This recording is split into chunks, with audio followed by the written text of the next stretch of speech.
Hello friends, welcome to my channel. అందరూ ఎలా ఉన్నారండి? అందరూ బాగున్నారు. ప్రతి ఒక్కరికి ఎంతగానో ఉపయోగపడే మనకు పనికిరావని పడేసే వస్తువులను యూజ్ చేసుకొని మన టైంతో పాటు మనీని సేవ్ చేసుకొని మన ఇంట్లో పనులను సులువుగా చేసుకోవడానికి చాలా మంచి కొత్త టిప్స్ని అయితే ఈ వీడియోలో షేర్ చేయబోతున్నాను. మిస్ చేయకుండా ఎండింగ్ వరకు చూడండి. ఇంక ఫస్ట్ టిప్ని అయితే తెలుసుకుందాము. మనం కరివేపాకు అనేది స్టోర్ చేసుకోవాలనుకునేటప్పుడు 1-2 రోజులకి మనకి వాడిపోయినట్లు అయిపోతూ ఉంటాయి కదా. ఇలా 15 నుంచి 20 రోజులైనా కూడా మనకు కరివేపాకు వాడిపోకుండా ఫ్రెష్గా కొనేటప్పుడు ఎలా అయితే ఉంటుందో అలానే ఉండడం కోసం ఒక మంచి చిట్కాని అయితే తెలుసుకుందామండి. ఏదైనా ఇలా వెడల్పుగా ఉండే బౌల్ తీసుకొని అడుగున పేపర్ని ఫోల్డింగ్ చేసుకొని ఇలా చక్కగా వేసేసుకోండి. ఆ తరువాత కరివేపాకు రబ్బర్ని ఇలా కొద్ది కొద్దిగా తీసేసుకుంటూ వేసుకోవాలండి. చాలామంది ఇలా త్వరగా అయిపోతుందని కరివేపాకుని ఇలా ఒకేసారి లాగేస్తూ ఉంటారు. దీనివల్ల ఆకులు అనేవి నలిగిపోయి చాలా తొందరగా పాడైపోతాయండి. చాలామంది ఆకును కూడా వాష్ చేస్తూ ఉంటారు. ఆకులు ఎప్పుడు వాష్ చేయకూడదండి, త్వరగా కుళ్ళిపోతాయి అన్నమాట. ఆకులు అనేవి మనం వంట చేసేటప్పుడు డైరెక్ట్గా కడుక్కొని వేసుకుంటే సరిపోతుంది. ఇలా మనకి కరివేపాకు ఎక్కువ రోజులు కుళ్ళిపోకుండా, ఆకు వాడిపోకుండా, పాడైపోకుండా ఫ్రెష్గా ఉండాలంటే ఇలా చిన్న చిన్న కాగితపు ముక్కల్ని చిన్న చిన్న బాల్స్లా తయారు చేసుకుని ఇలా కరివేపాకులో పెట్టడం వలన కరివేపాకు అనేది పాడైపోకుండా ఎక్కువ రోజులు ఉంటుందండి. కరివేపాకు అనేది మన హెల్త్తో పాటు హెయిర్కి, కంటికి కూడా చాలా చాలా మంచిదన్నమాట. ప్రతిరోజు వంటకాల్లో యూజ్ చేయడం వల్ల కరివేపాకు ఎక్కువ రోజులు స్టోరేజ్ ఉంటుందండి. ఫ్రిడ్జ్లో పెట్టుకున్నట్లయితే ట్రై చేస్తే మీకే రిజల్ట్ అనేది అర్థమవుతుంది. ఇంకా సెకండ్ టిప్ని అయితే తెలుసుకుందాము. ఎప్పుడైనా మనం వేసే జీన్ ప్యాంట్లకు కానీ లేదంటే చిన్నపిల్లల ప్యాంట్లు అయినా కూడాను వేసుకునేటప్పుడు మనం సడన్గా లూజ్ అయిపోయినా, టైట్ అయిపోయినా కూడాను ఎటువంటి స్టిచ్చింగ్ అనేది లేకుండా సింపుల్గా మనం అప్పటికప్పుడు మనకి నచ్చిన విధంగా వేసుకోవడం కోసం ఒక మంచి చిట్కాని అయితే చెప్పబోతున్నాను. ఇటువంటి ప్లాస్టిక్ రబ్బర్ని అయితే ఒకటి తీసేసుకోండి. ఎప్పుడైనా కూడా మనకి టైట్ అయిపోయింది అనుకున్నాం అనుకోండి, వీడియోలో చూపిస్తున్న విధంగా రబ్బర్ని ఈ విధంగా టైట్ అయిపోయేటప్పుడు డబల్ ఫోల్డింగ్ చేసేసుకొని మనం ఎక్కడైతే బటన్ పెడతామో ఆ బటన్ దగ్గర ఈ విధంగా మనమైతే చక్కగా ఇలా పెట్టేసుకున్న తర్వాత దీన్ని తీసుకొని వెళ్ళి బటన్కి దోపేసుకోవాలన్నమాట. ఇలా పట్టడం వలన మనకేంటంటే ఎంత లూజ్ అయిపోయిన ప్యాంటునైనా కూడా మనకు నచ్చినట్టుగా వేసుకోవచ్చండి, ఎటువంటి స్టిచ్చింగ్ అనేది లేకుండా. ఒకవేళ లూజుగా కావాలి, ప్యాంట్ అనేది మనకి టైట్ అయిపోయింది, పొట్ట దగ్గర అడిచేస్తుంది అనుకున్నట్లయితే సో ఈ విధంగా మడత పెట్టకుండా సింపుల్గా ఇందాక కంటే ముందుగా ఇలా లూజుగా సెట్ చేసుకున్నాం అనుకోండి, ఎటువంటి కుట్టు లేకుండా నచ్చిన ప్యాంట్ని నచ్చిన విధంగా మనం వేసుకోవచ్చు. చిన్నవారైనా పెద్దవారైనా ట్రై చేయండి. ట్రిక్ చాలా బాగా యూజ్ అవుతుంది. ఇంకా థర్డ్ టిప్ని అయితే చూద్దాము. మన ఇంట్లోన ఇటువంటి పురుగులు పట్టేస్తూ ఉంటాయి కదండి. సో రేషన్ సరుకుల్లో కానీ, పిండిలు కానీ ఇలాంటివి ఏవి స్టోర్ చేసుకున్నా ఇలా పప్పులు కానీ ఏవైనా కూడా రేషన్ సరుకులు అనేవి పురుగు పట్టేయకుండా ఎక్కువ రోజులు స్టోరేజ్ ఉండాలంటే ఒక మంచి న్యాచురల్ టిక్ని అయితే తెలుసుకుందామండి. ఏమీ లేదండి, ఎప్పుడైనా కూడా మనము ఏ రేషన్ సరుకులైనా పిండిలు ఆడించేటప్పుడు కందిపప్పులు కానీ ఇలాంటి వాటన్నిటిలో తెచ్చుకునేటప్పుడు డబ్బాల్లో ఫ్రెష్గా పోసుకుంటాం కదా. అప్పుడే పోసుకునేటప్పుడు ఇలా 2-3 బిర్యానీ ఆకులు తీసేసుకొని పిండిలోన లేదంటే పప్పుల్లోన, ఉప్పులోన అన్నింటిలో కూడా మనం ఇలా రేషన్ సరుకుల్లోన 2-3 ఆకులు ఇలా గుచ్చేసి ఉంచేసామనుకోండి, పిండి అనేది పురుగు పట్టిపోవడం లేదంటే చూడండి వాసన అనేది పోతుంది, జిడ్డు కంపు అనేది వచ్చేస్తుంది కదా. అవి ఏవి కూడా ఉండవన్నమాట. ఎన్ని నెలలైనా కూడా మనకి రేషన్ సరుకులు పాడైపోకుండా ఉండాలంటే ఇలా 2-3 బిర్యానీ ఆకులు ప్రతి దాంట్లో కూడా గుచ్చి ఉంచేసామంటే సరిపోతుంది. ట్రై చేయండి, యూజ్ అవుతుంది. అంటే ఇంకా 4వ టిప్ని అయితే తెలుసుకుందాం. మన ఇంట్లో స్విచ్ బోర్డ్స్ అనేవి ఇలా నల్లగా అయిపోతూ ఉంటాయి కదండి, జిడ్డు జిడ్డు పట్టేస్తూ ఉంటాయి. వీటిని మనం వాటర్తో క్లీన్ చేయలేము, ఎలక్ట్రికల్ వస్తువు కాబట్టి. ఇలా మురికి చేరకుండా ఉన్న జిడ్డుని, మురికిని ఎలా క్లీన్ చేసుకోవాలి సింపుల్గా అనేది అయితే తెలుసుకుందాము.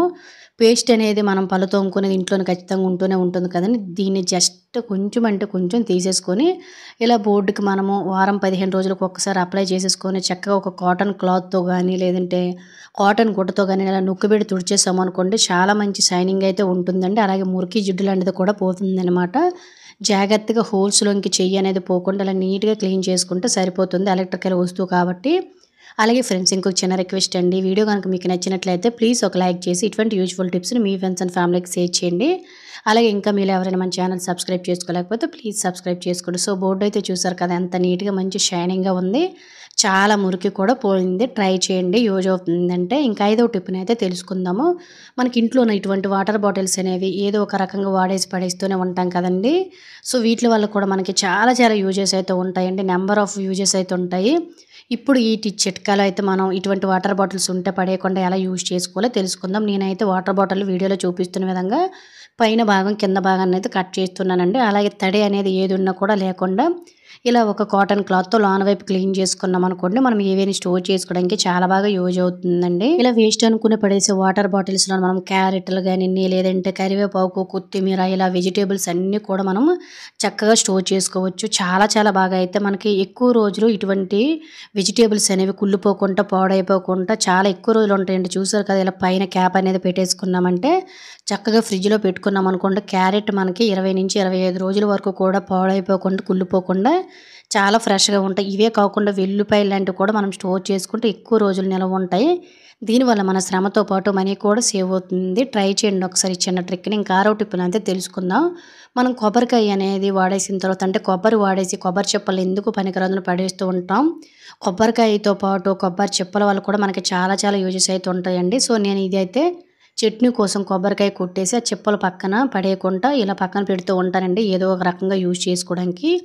ఇప్పుడు ఇటువంటి కొబ్బరి చిప్పలను మనం ఎలా యూజ్ చేసుకోవాలనేది అయితే తెలుసుకుందాము. ఒక కొబ్బరి చిప్పని అయితే తీసేసుకొని స్టవ్ మీద పెట్టేసుకొని వెలిగించేసుకోవాలండి. ఎప్పుడు కొబ్బరి చిప్పలమే మనం స్టవ్ మీద పెట్టి వెలిగించుకున్నా కూడాను దగ్గరుండి మాత్రమే కాల్చుకోవాలి. మనం అటు ఇటు పనిలో పడిపోయి కాల్చుకున్నామంటే గ్యాస్ దగ్గర కాబట్టి చాలా కేర్‌గా ఉండాలి. కొంచెం కాలిన తర్వాత గ్యాస్ స్టవ్ అంతా కూడాను ఆపేసుకున్న తర్వాత దీన్ని సైడ్ పెట్టేసుకోవాలండి. చిప్ప అనేది ఆటోమేటిక్‌గా మనకి కాలిపోతుంది. సో, కొద్దిగా కాలిస్తే సరిపోతుందనమాట. ఆ తర్వాత పూర్తిగా కాలిపోయిన తర్వాత ఈ విధంగా మనకి బొగ్గు తయారైపోయింది కదా! ఈ బొగ్గు వల్ల మనకి చాలా చాలా యూజెస్ అయితే ఉంటాయండి. దీన్ని ఈ విధంగా నేను మెత్తగా పౌడర్‌లాగా అయితే వీలైన మట్టుగా చేసేసుకున్నాను. ఆ తర్వాత ఒక గ్లాసుడు వాటర్ తీసుకొని ఇలా మిక్స్ చేసుకున్న పౌడర్‌ని వేస్తున్నానండి. ఈ వాటర్ అనేది మనకి క్లీనింగ్ పర్పస్‌కి చాలా చాలా బాగా అయితే యూజ్ అవుతుందన్నమాట.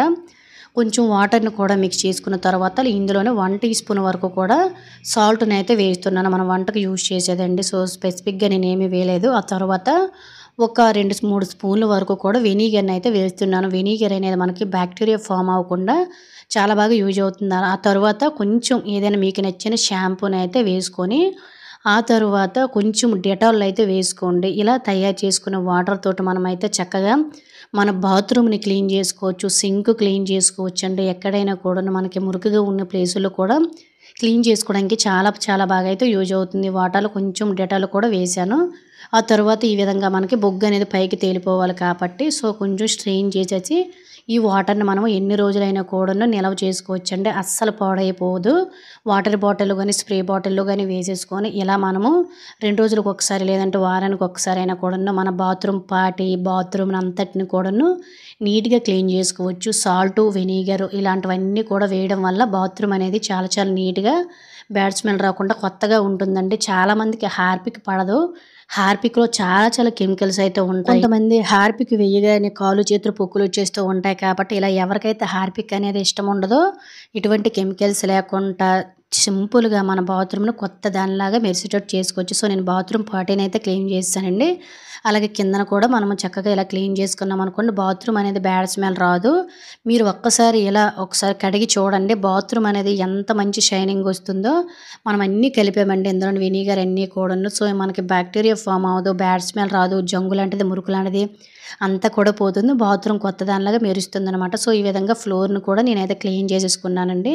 సింక్ కూడా మనం చక్కగా క్లీన్ చేసుకోవచ్చు. ఈ వాటర్ అనేది మనం వెనిగర్ వేసాం కాబట్టి ఎన్ని రోజులైనా కూడా మనకి పాడవదు. ఒకేసారి తయారు చేసేసుకొని చక్కగా ఒక పక్కన పెట్టేసుకొని ఇలా మనం ప్రతిరోజు కాకపోయినా 2, 3 రోజులకు ఒక్కసారైనా 2, 3 రోజులకు అవ్వకపోతే వారానికి ఒక్కసారైనా ఇలా మనం చక్కగా బాత్రూమ్ క్లీన్ చేసుకోవచ్చు. పార్టీ అయితే ఎంత నీట్‌గా ఉందో ఒకసారి అయితే చూసారు కదా! యూజ్ అవుతుందంటే తప్పకుండా ట్రై చేయండి. సో, ఇది ఫ్రెండ్స్ ఈరోజు వీడియోలో అయితే టిప్స్ గనుక యూజ్ అయినట్లయితే ప్లీజ్ ఒక లైక్ చేసి ఇటువంటి యూజ్‌ఫుల్ టిప్స్‌ని మీ ఫ్రెండ్స్ అండ్ ఫ్యామిలీకి షేర్ చేసి మన ఛానల్‌ని సబ్స్క్రైబ్ చేసుకోవడం అయితే మర్చిపోకండి. నెక్స్ట్ వీడియోలో కలుద్దాం. Thank you for